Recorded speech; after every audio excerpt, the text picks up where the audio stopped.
Well, we decided to take a little break from Thailand and go check out what was known as Lan Xang Kingdom, which translates to the Kingdom of a Million Elephants. Pretty cool name, huh? And nowadays, it's mostly known as Laos. I don't know why though, because there's no S, it's just Lao. I only regret that I know this is called the land of a million elephants, but Secret Service will not let me ride an elephant. The country of Laos was established in the 14th century. Nam, whose dad was previously exiled from the kingdoms, was supported by the Khmer Empire because they wanted a good ally in the north. He managed to conquer the divided provinces and made himself king for Nam. After a Siamese invasion, the country fragmented into different kingdoms, each ruled by local lords and princes, including Luang Prabang, Champasak, and where we're going today, the once Kingdom of Vientiane, but now the capital of Laos.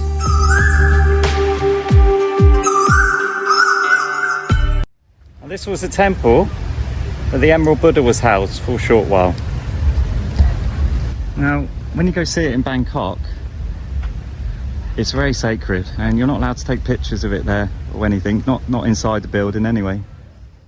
The Emerald Buddha has a fascinating and mysterious history. Its origins remain unknown, but it was discovered in 1434 in Chiang Rai, covered in plaster. Once the plaster flaked off, the jade image was revealed. The image travelled through various locations before ending up in Chiang Mai. In 1552, the line of Lana kings who ruled over Chiang Mai was interrupted and filled by the Crown Prince of Laos. So the image was moved to Luang Prabang and then Vientiane, where it was housed in this temple. That's quite good, you see. They make like some metal. Yeah? In Thai we always have like some, not metal, right? Not metal, I don't know what you use. Isn't it metal? I did not see much metal. Oh. Have any of you watched my episode on Ayutthaya? Well, by the end of that episode, you might remember me saying that the Burmese ultimately sacked the city and it led to a period of instability throughout Siam. Well, the victor of that power vacuum was a guy called King Tak Sin. Thank you, Archery. Often known as the Great because ultimately he brought stability to the area. Yeah, through fighting. He also teamed with the Lana kings to drive out the Burmese. But Lana, in return, had to become a tribute state of the new version of Siam. But it didn't stop there. The kingdoms of Lan Xang sided with Myanmar, so once King Tak Sin managed to defeat the Burmese armies in Siam, he turned his sights on Lan Xang, but he didn't last much longer than that. King Tak Sin Was eventually overthrown through questions that some people don't really like to talk about and has a bit of mystery because of it. I'll let you Google it, I don't want to get in trouble. It's also a long story and this video is about Laos. What is known is that the new king, King Rama I, did continue the assault on Lan Xang, where a similar story to what happened in Ayutthaya happened here. Cities like Vientiane was sacked and plundered, and the people were enslaved. This, unfortunately, was very much the norm in this period, excluding Laos actually, because they didn't have the military might and were often on the receiving end. When Vientiane was raided, this temple was burnt to the ground and has been rebuilt. And as for the Emerald Buddha, it was taken to where Bangkok is now, which is why you see it there today. Lan Xang was divided into kingdoms and they ended up vassals, regularly having to pay Siam money and fight in their wars.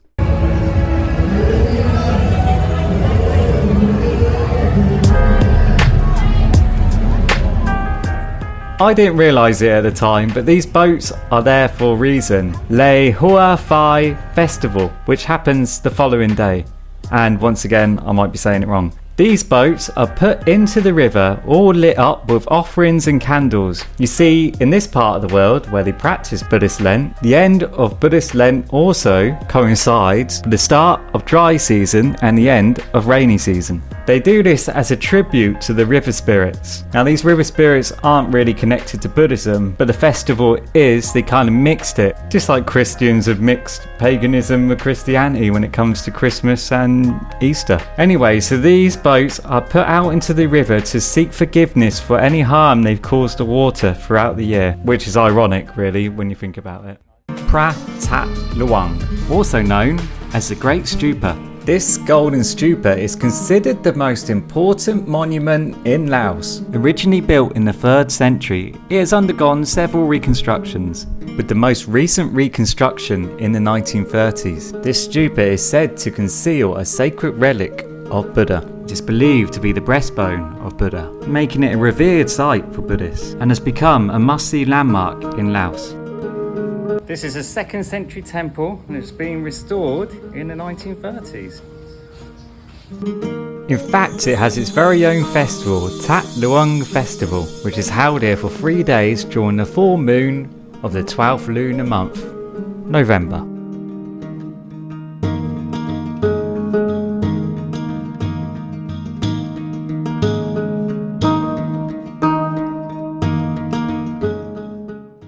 Laos was a vassal state of Siam. After 50 years, there was a king in Laos called King Anuvong who fought for independence. This created heroes on both sides of the conflict, and it's a very interesting story, but I don't want to go into it too much because it is extremely brutal and I don't really want this to turn into like an episode of Game of Thrones. Let's just say he didn't succeed.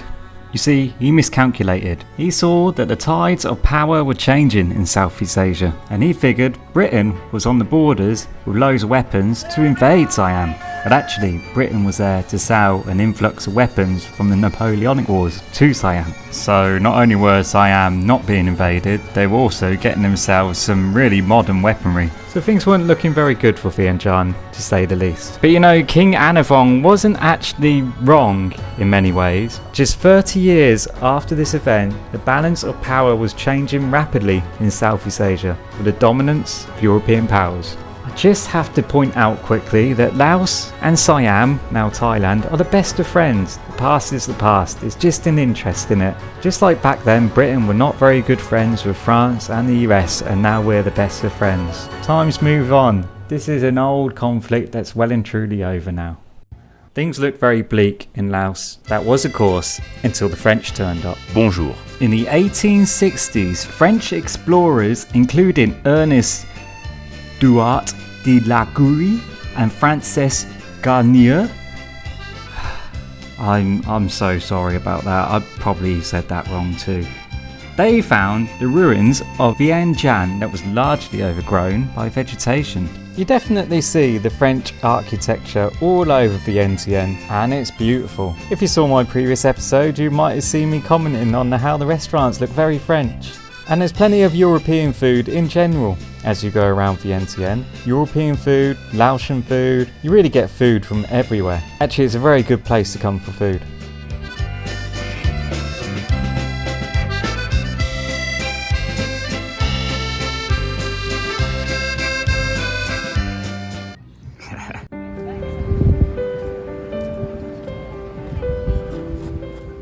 The French went to Siam and pretty much said, we're just going to take Laos off you now. There was resistance, but not enough. France came out on top. France worried about Siamese loyalists in Laos. So to counter this, they really encouraged Laotian nationality, a sense of pride in your nation. They rebuilt the temples and educated people with French language, while the Laotian flag waves. Ta-da!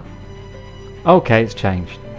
Although not everyone was happy for the most part in Laos, they thought very favourably upon the French, because the French helped rebuild the country.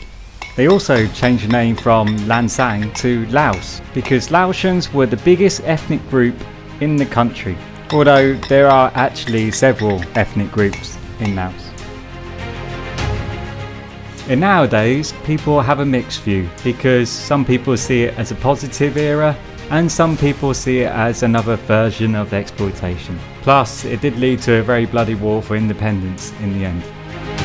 As I kept banging on about in my last video, the rebuilding of Vientiane, along with the French architecture, just makes the city look absolutely gorgeous. But pushing for this sense of national identity did really backfire on the French in the end. Sacre bleu. This building over here is modelled off the building in France called The Arc de triomphe. De Triomphe. And in Lao, Thai, they call it ประตูชัย Ladu Chai. ประตู is gate Thank you, ชัย guys. is like You're a welcome. Was it gate and... gate of like a wind and like a warning something ประตูชัย And this was built to celebrate independence from France. Quite right too. Yeah. Don't Vive blame la them. différence. Vive la resistance.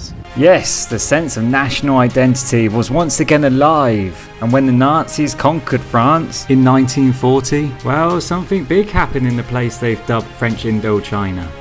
countries like Laos, Vietnam and Cambodia, They were breaking away from French colonialism, at least up until when the Japanese appeared. once France had been liberated from the Nazis, they did try and recover what they once had in Southeast Asia, but by that point the damage had been done. The Geneva Conference of 1954 ended the French Indochina War, Leading to the withdrawal of French forces from Indochina. I realize that having a U.S. president in Laos would have once been unimaginable. Communism was all the rage for a while and has even become popular again in the West. Yeah, I know. Some people never learn. The Kingdom of Laos, supported by the United States, fought Pathet Lao, who was supported by North Vietnam and the Soviet Union. This conflict would tear families apart, including that of the prince. Pathet Lao was known as the Red Prince because he was the prince. This conflict became part of a larger Cold War struggle with Southeast Asia. Ultimately, the communists won. Well, they won the war at least. It's everywhere. Why they go together? I don't know, Soviet Union collapsed in the 80s. It's because they're the Soviet country, baby. Well, they were. Well, they are. Now, I said previously I'd try and keep videos positive, and unfortunately for Laos, they do really have a very dark history. In fact, maybe the worst in the world. And it's hard to ignore something that is very important, so here we go. If I was to ask you where the most bombed country in the world was, where would you say? The Blitz? Germany? Poland? Japan? Vietnam? Well, the answer is Laos. Now, given our history here, I believe that the United States has a moral obligation to help Laos heal. The US bombed Laos between 1964 and 1973. At the time, the U.S. government did not acknowledge America's role. It was a secret war. Marking the biggest aerial bombardment in terms of tonnage in the history of warfare. And for years, the American people did not know. Even now, many Americans are not fully aware of this chapter in our history, and it's important that we remember today. The operation was part of a covert campaign during the Vietnam War, aiming to disrupt the supply routes of the communist forces. However, the supply routes were only a small area of the overall bombardment. Over 9 years, from 1964 to 1973, the United States dropped more than 2 million tons of bombs here in Laos. More than we dropped on Germany and Japan combined during all of World War II. Many people in Laos were living in huts, living by the jungle, in what you could call tribes, and they have very little understanding or care about geopolitics. It made Laos per person the most heavily bombed country in history.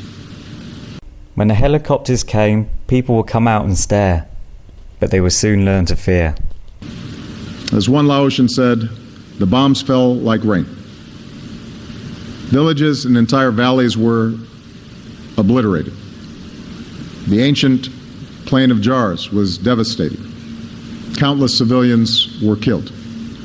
Not only did they use a lot of napalm, Whatever the cause, whatever our intentions, war inflicts a terrible toll, especially on innocent men, women, children.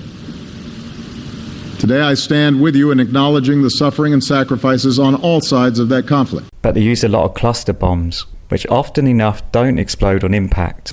Many of the bombs that were dropped were never exploded. Over the years, thousands of Laotians have been killed or injured. Farmers tending their fields, children playing. The wounds, a missing leg or arm, last a lifetime. bomb remnants has stagnated the country's development, with roughly 7.5 million people living on contaminated land and vulnerable to deadly explosions, even today. They still believe that 80 million unexploded bombs are scattered across the country. So the victims of this secret war are still numerous. It's closed. The Coke Museum is closed. We have to come back tomorrow. And that's why, as president, I've dramatically increased our funding to help remove these unexploded bombs. To make things worse, Laos is mostly an agricultural country. Many people are farmers, but ploughing the fields with unexploded bombs is obviously very dangerous. It also makes it pretty impossible for a country to be able to do anything, really. But there is still much more work to do. So today I'm proud to announce a historic increase in these efforts. I'm sorry I've been hitting you hard with all this stuff, but as President Obama said, it's important that people recognise this important part of history in what was a secret war. The United States will double our annual funding to $90 million over the next 3 years to help Laos expand its work.